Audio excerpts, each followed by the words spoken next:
kalabaw. Kalabaw, kalabaw yung ating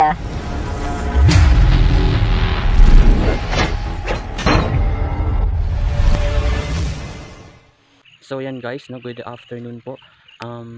So for this afternoon, no, nandito ako sa aming Galbacon, o baka nag-iisip ng iba ano ba yung Galbacon na tinatawag. So yung Galbacon is ito na yung tinatawag nating farm, no, farm ng isang tao. So this afternoon, if you are watching in the morning, in the evening, or in what we call in noon, okay. So let's start. Before ako mag-start, no, wag kalimutang mag-likes at i-follow, no, this page. And ang ating pag-uusapan is ay patungkol sa kalabaw.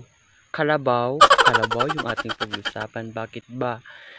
Meron kaming ginagamit na mga salita, no, kung paano, no, i-manage ng isang Carabao.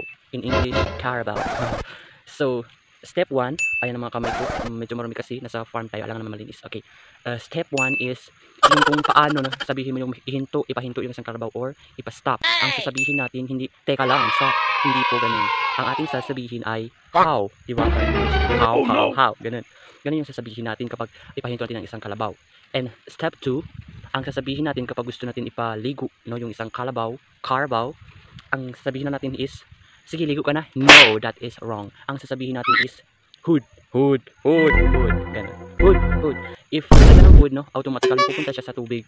And hindi ibig sabihin, it doesn't mean na sumabi ka ng hood is pupunta. Kailangan mo na siyang parang guidean na may tali man doon. Yun po siya. Kapag nasa tubig na gusto mo siyang ipatagilid, ang sasabihin mo lang, hindi yung sabihin mo, magpaganon, hindi siya sabihin. Ang sabihin lang is lead. Kapag sa kabila naman, kung ipa sa kabila naman, ganun. Lead pa rin ang sasabihin natin. Okay? Sana nakuha niyo. And next, kapag may tali, no, sa ibabaw, no, ng ating kalabaw or Carabao. So actually, no, yung sinasabi ko kanina na sa ibabaw, ang ibig sabihin po ay sa ilalim. Kasi no, sa Ilonggo, Bisaya, yung kapag sa ibabaw is sa itaas daw, ganun ba? Kasi alam natin na bawat salita is meron ibang ibig sabihin sa ibang mga ano siya, culture, ganun. Yun. Ang ating Carabao, ang sasabihin lang natin is key. Okay. Key. Ganun sasabihin natin key. Okay. Kung napapansin niyo is ang ating ngipin for this afternoon is hindi natin nakabit yung ating extension. May extension pa na sinasabi. Okay, yun po yung mga tips na gusto kong i-share, no, patungkol sa kung paano tayo mag-manage ng Carabao. Malay nyo, next time makapag-asawa kayo, no, hindi nyo alam kung ano yung gagawin nyo. Lalo na sa makakasawa kayo ng mga IP, no, ng mga teduray. Yun talaga, kusa na lang kung mayaman ka talaga. So ako, malabo kung makapag-asawa kasi gusto ko pang mag-aral. Yun ako. So that's all. Thank you for watching, no. Sana nakakatulong itong video na ito sa inyo. And goodbye, and I hope you enjoy it.